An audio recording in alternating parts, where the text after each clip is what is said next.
Olá, boa noite, meus irmãos e meus amigos. Que a graça e a paz do nosso Senhor Jesus Cristo esteja sobre a vida de cada um de vocês. Meu nome é Marli Moura, eu sou missionária da Igreja Batista Novo Horizonte, Natal RN, e estou aqui com você mais uma vez para meditar acerca da Palavra de Deus. Frequentemente eu ouço pessoas dizendo: este mundo está de mal a pior.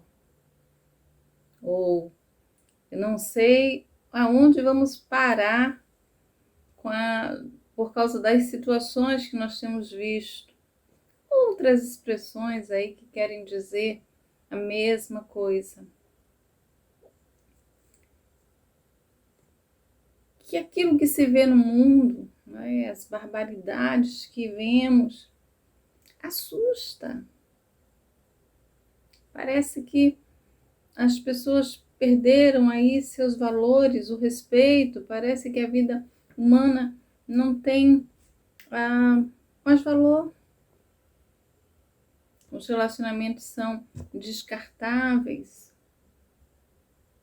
As pessoas que deveriam, cuidar da população não cuidam.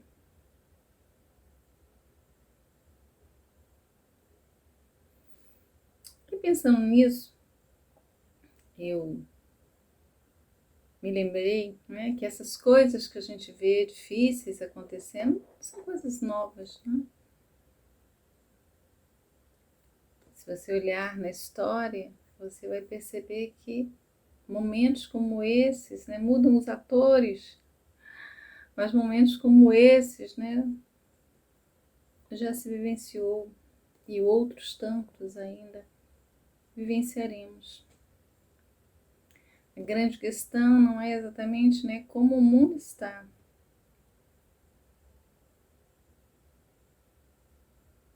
Minha mãe costuma dizer que o mundo está no mesmo lugar onde Deus deixou. As pessoas que mudam o coração, tomam decisões, fazem coisas contra o outro e contra Deus. Mas a grande questão realmente não é como o mundo está ou como as situações estão ao nosso redor. A grande questão é como nos posicionamos diante delas. O que temos feito? Temos apenas reclamado, falado que as coisas estão ruins. Que atitude temos tomado em relação a isso? E é sobre isso que eu gostaria de meditar com você nesta noite. Acompanhe comigo um texto do profeta Ezequiel, o capítulo 22. Olha o que nos diz a palavra do Senhor. Veio a mim a palavra do Senhor dizendo: Tu, pois, ó filho do homem, acaso julgarás a cidade sanguinária? Faze-lhe conhecer, pois, todas as suas abominações. E dize: Assim diz o Senhor Deus: Ai da cidade que derrama sangue no meio de si, para que venha o seu tempo, e que faz ídolos contra si mesmo para se contaminar. Pelo teu sangue, por ti mesma derramado, tu te fizeste culpada, e pelos teus ídolos, por ti mesma fabricados, tu te contaminaste, e fizeste chegar o dia do teu julgamento e o término dos teus anos.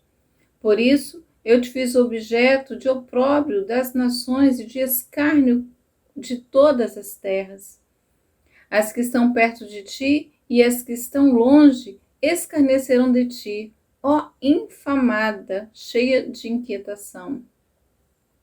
Eis que os príncipes de Israel, cada um segundo o seu poder, nada mais intentam, senão derramar sangue. No meio de ti desprezam o pai e a mãe, praticam extorsões contra o estrangeiro e são injustos para com o órfão e a viúva. Desprezaste as minhas coisas santas e profanaste os meus sábados. Homens caluniadores se acham no meio de ti para derramar sangue. No meio de ti comem carne sacrificada nos montes e cometem perversidade. No teu meio descobrem a vergonha do seu pai e abusam da mulher no prazo da sua menstruação. Um comete abominação contra a mulher do seu próximo. O outro contamina torpemente a sua nora. O outro humilha no meio de ti a sua irmã, filha do seu pai. No meio de ti aceitam subornos para derramar sangue, usura e lucros tomaste, extorquindo-o.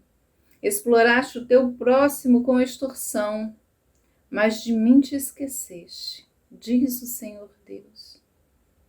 Eis que bato as minhas palmas com furor contra a exploração que praticaste e por causa da tua culpa de sangue que há no meio de ti. Estará firme o teu coração? Estarão fortes as tuas mãos nos dias em que vier a tratar contigo? Eu, o Senhor, o disse, e o farei. Espalhar-te-ei entre as nações, e dispersarei em outras terras, e porei termo à tua imundícia. Serás profanada em ti mesma, à vista das nações, e saberás que eu sou o Senhor. Veio a palavra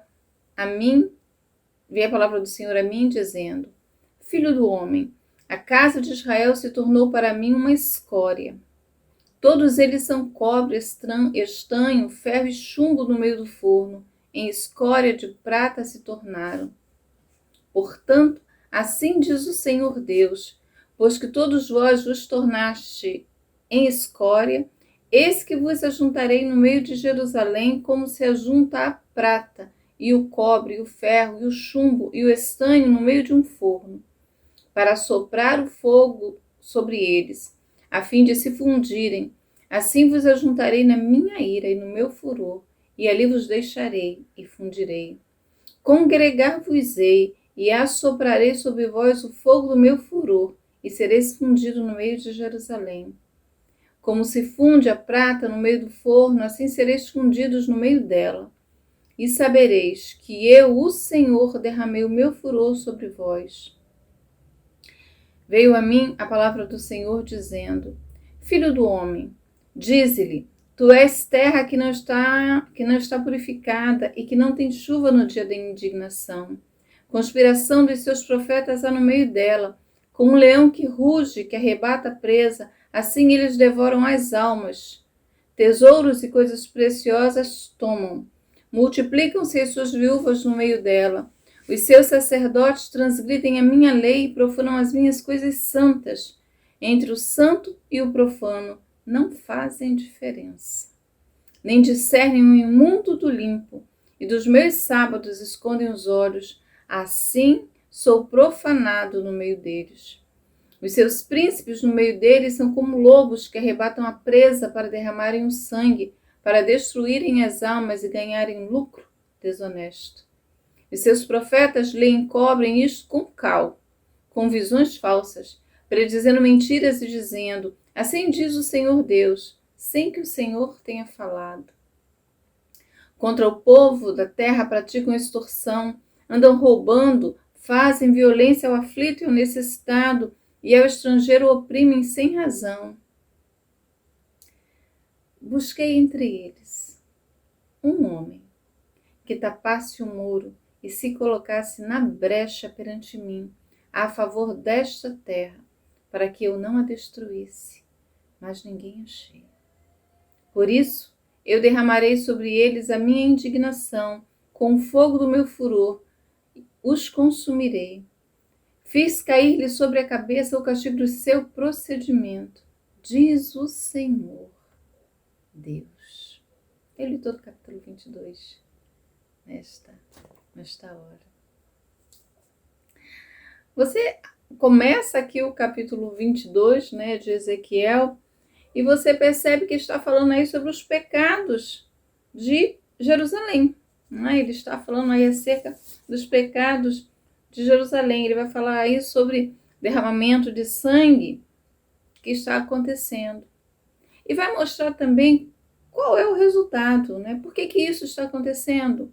Israel está praticando várias abominações sociais. Por quê? Né? Jerusalém está praticando isso porque se afastou de Deus. Então, olha, esse pecado que eles estão cometendo aí na sociedade, em decorrência do pecado de se afastar de Deus. Ezequiel 22 vai dizer que esses pecados eles seriam julgados na fornalha ardente. É isso que ele está dizendo. E quando eu penso, não é, aquelas relações, né, erradas, né, do homem para com Deus, também resultam em relações erradas com o seu próximo. A cidade ali estava pronta para receber o julgamento, porque a hipocrisia, ela seria revelada, ela seria manifestada diante do mundo. As pessoas veriam, as nações estariam vendo Jerusalém no palco, sendo julgada. Aí aqui a gente vai ver aí as abominações da cidade, da nação. A cidade era culpada. E por que ela era culpada? Mas também em Ezequiel 22, nós vamos ver aí um lamento pela ausência de uma voz que se levante contra esta nação para apontar, para lutar, não é? Contra aquela cidade, contra os erros da cidade.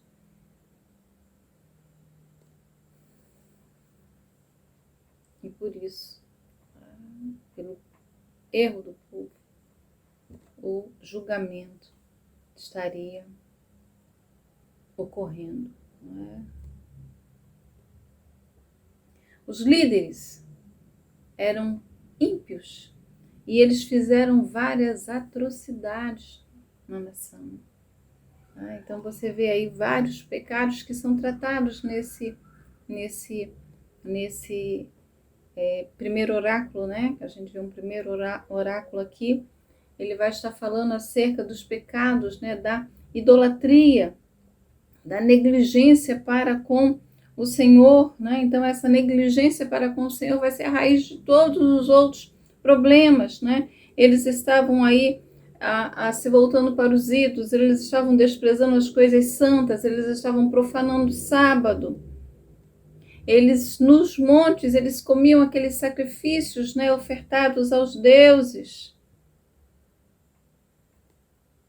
Eles derramavam sangue. Eles eram imorais, eles cometiam imoralidades, né, incestos, aqui são apontados. Eles cometiam perversidade. Eles humilhavam as suas próprias mulheres. Eles cometiam adultério. Eles desprezavam pai e mãe. Eles não davam atenção aos órfãos e às viúvas e tratavam com desrespeito, né, o estrangeiro. Eram homens caluniadores e aceitavam suborno. Praticavam a usura. Olhando assim, é um quadro vergonhoso para uma nação. E aí, diante disso, o Senhor está dizendo que Ele estaria visitando a nação. Essa nação pecadora, né? A gente vai ver aí a partir do verso 12, né? O Senhor dizendo aí que estaria visitando aquela nação, né? O verso 12, vai dizer, o Senhor vai dizer isso, né, que estaria visitando. E o verso 13 tem uma expressão aí: eis que bato as minhas palmas com furor contra a exploração que praticaste. Esse que bato as minhas palmas aí é um gesto de desdém e que demonstra a grande ira do Senhor contra aquela nação, contra o seu pecado. E aí a sentença viria. E o Senhor faz uma pergunta para eles: estará firme o teu coração quando essas coisas acontecerem? Estarão fortes as tuas mãos no dia em que eu, o Senhor, vier tratar contigo? O Senhor afirma: eu, o Senhor, o disse e farei. E farei. O juízo de Israel estaria acontecendo. E aí ele vai apresentar aí essa fornalha, não é? Onde Deus estaria fundindo o minério. E Israel seria lançada fora. Israel, a casa de Israel, ela se tornou para o Senhor como uma escória. E quando você olha para isso, né, como é que eles chegaram a esse ponto? Como é que eles chegaram a esse ponto? Ele vai dizer que toda a elite da nação e o povo como um todo, todos eles eram culpados. Todos eles estavam aí errada, começando daqueles, né, que estavam na liderança do povo. Ezequiel vai então acusar todos eles, vai acusar os príncipes, os sacerdotes, os profetas e o povo. Praticavam e eram cúmplices também.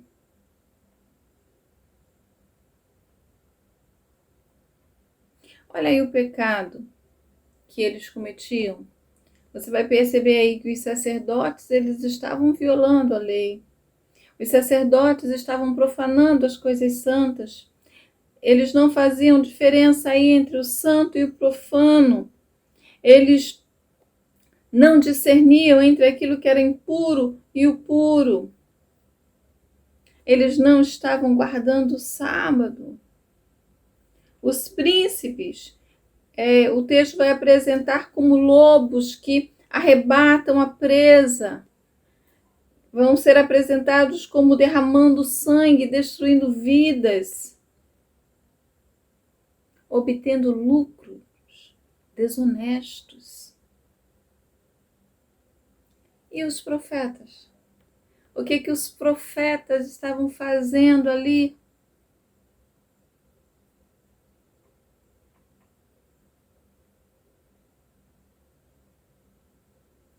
O que os profetas estavam fazendo? Ao invés de denunciar o pecado do povo, o texto vai dizer que os profetas estavam aí usando cal para cobrir os erros do povo. Eles estavam tendo visões falsas. Eles estavam falando mentiras. Eles estavam falando em nome do Senhor sem que o Senhor tivesse dito nada. Então, olha, sacerdotes, príncipes e profetas. Mas o povo estava também no mesmo caminho. O povo estava usando opressão. O povo estava roubando e fazendo violência contra o mais fraco, né? O que estava do seu lado, o mais fraco. E estavam oprimindo aí os mais necessitados e o estrangeiro na sua terra.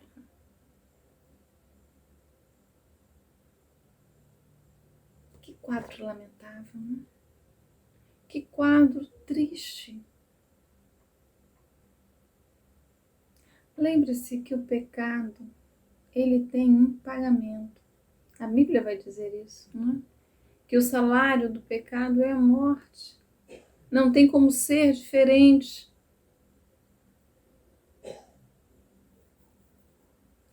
Mas o que me chama a atenção no texto não é o pecado que aquela nação cometeu. Né? A gente poderia colocar tantas outras nações com esse mesmo quadro, fazendo essas mesmas coisas, ou coisas ainda nem citadas no texto.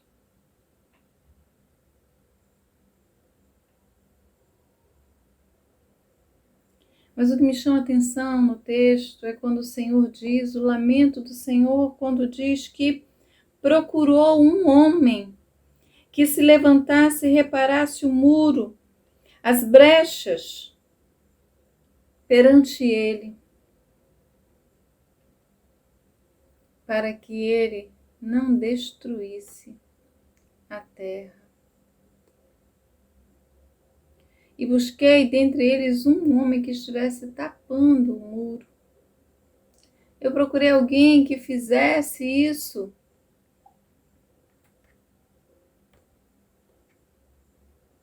O povo da terra estava aí oprimindo. Então eu procurei entre eles um homem que erguesse o muro e se pusesse na brecha diante de mim em favor da terra, para que eu não a destruísse. E não encontrei. O Senhor está dizendo aqui que procurou alguém que estivesse fazendo isso.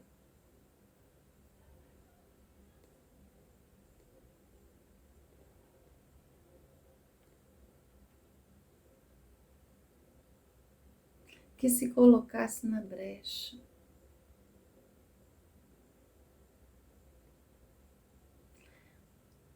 Se você pensar aqui,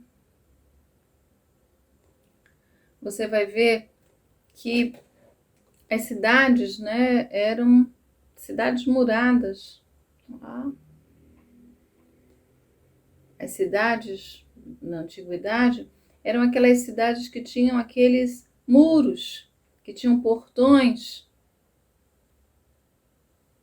Então, para que o invasor conseguisse penetrar na cidade, ele precisaria dar um jeito de quebrar aquele muro, né? De passar por aquele muro. Para que isso não houvesse, para que isso não ocorresse, era necessário aí que aquele muro não tivesse brechas. Porque se as brechas, né? Se tivesse brechas, o inimigo poderia facilmente passar por ela.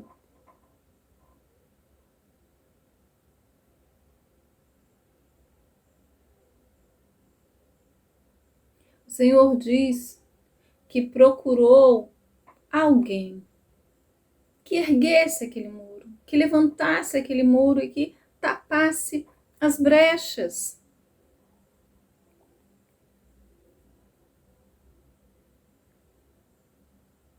Era necessário aí que a pessoa, ela precisava colocar outras pedras, ela precisava entrar naquelas brechas.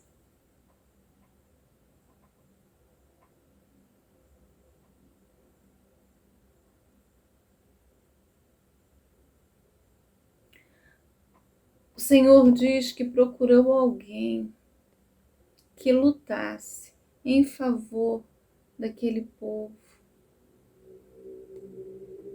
Não alguém que fosse conivente com o pecado, como os sacerdotes que estavam ali. Não alguém que fosse mentisse para o povo com coisas que o Senhor não disse, não fez. Mas alguém que se importasse com aquela nação, que denunciasse o pecado e que se colocasse na brecha. Que entrasse naquela brecha para fechar exatamente aquela ruptura, aquela fenda. O povo abriu fendas demais no muro que os cercava quando se voltou para o pecado. Na Bíblia, você vai ver histórias de homens que se colocaram assim, como intercessores. Você vai lembrar de Abraão, né, quando ele descobre lá do que vai acontecer lá em Sodoma e Gomorra. Você vai ver Moisés, né, que intercede pelo povo. Senhor, olha, poupa esse povo. O povo errou, mas poupa esse povo.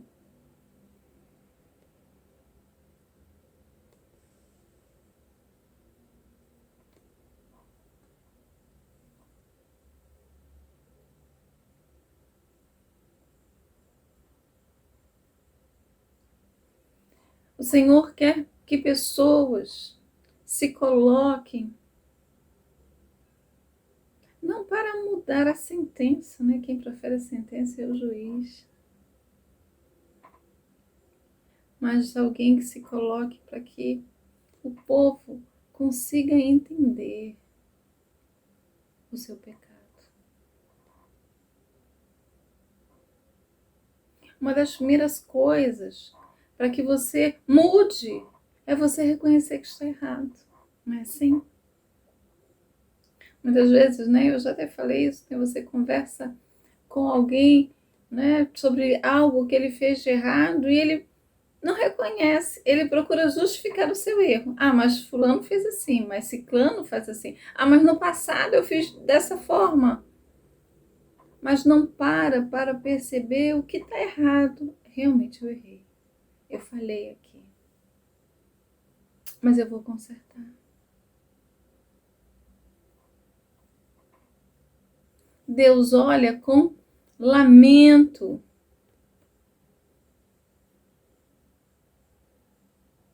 Porque ninguém se importou. Ninguém se colocou na brecha. Nós costumamos muito falar das coisas que estão erradas, né? Das coisas que estão erradas aí na nossa cidade, no nosso país, né? No nosso estado, as coisas que estão erradas na nossa casa.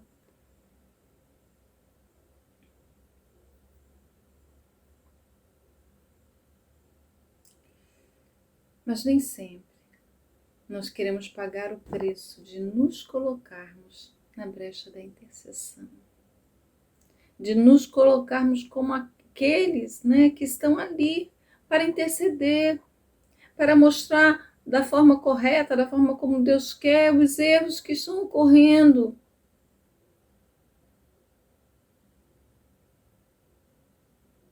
O Senhor diz: olha, eu procurei no meio deles um homem. Então, e se esse homem houvesse? E se? E se ele tivesse feito aquilo que lhe foi requerido? E se ele estivesse? Me responda uma coisa. Qual é aí a situação da sua cidade? Qual é a situação do seu estado, da sua ação? Qual é a situação aí da sua família?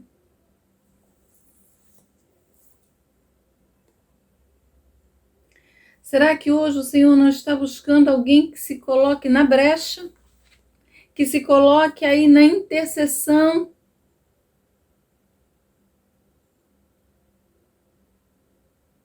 Deus não conseguiu encontrar um líder espiritual para guiar o seu povo em santidade.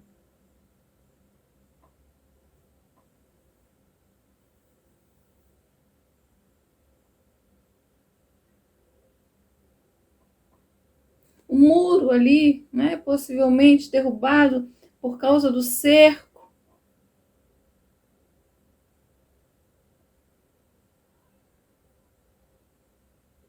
Era necessário que os soldados se colocassem ali para impedir a entrada do inimigo.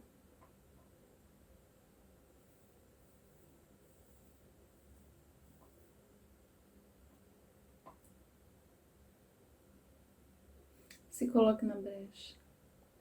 Eu sei que enquanto eu falo com você, Deus mostra a você situações pelas quais você deve se colocar como esse intercessor, esse que procura as pedras para colocar na brecha para que o inimigo não entre.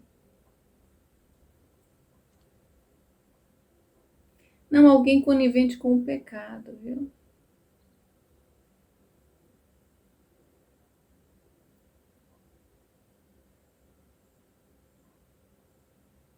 Não alguém conivente com o pecado, mas é alguém que se coloque como atalaia, alguém que se coloque à disposição de Deus para cumprir aquilo que Ele deseja.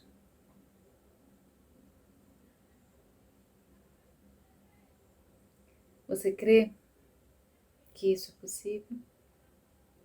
Você crê que Deus ouve e responde às orações? Faça isso. Se coloque na brecha, se coloque na intercessão. Deixe ser usado por Deus. Um grande abraço. Deus abençoe a sua vida e até a próxima.